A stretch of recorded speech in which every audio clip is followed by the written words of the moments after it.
The process of obtaining the commissioning permit for Sovelmash's Design, Engineering and Technology Bureau has moved forward. It has drawn attention from Moscow officials. On the 23rd of June, a meeting was held with Sovelmash, the management of Technopolis Moscow, and state supervisory authorities. There, the sequence of actions to obtain the commissioning permit was determined, and comments on the cadastral plans were issued. After that, Sovelmash specialists adjusted and uploaded the documents for further review. In June, production of the first batch of the angle grinder based on Slavyanka technology continued. All the manufactured parts were sent to warehouses to later undergo assembly.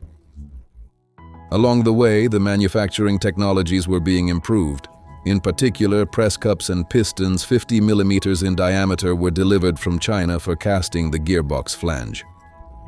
Tooling was created for group vacuum impregnation of angle grinder stators. It speeds up the impregnation process. Another innovative product of Sovelmash, the world's first drone powered by induction motors, has received a newly designed frame. It is lighter than the previous version and has no motor housings.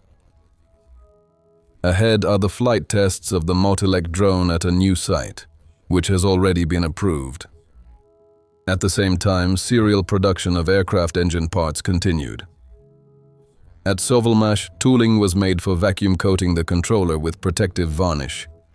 The controller is fully developed and produced at DETB. The company's specialists prepared a prototype of an adapter plate for mounting the motor on a miter saw. This is one of Sovelmash's next products, for which there is already a request.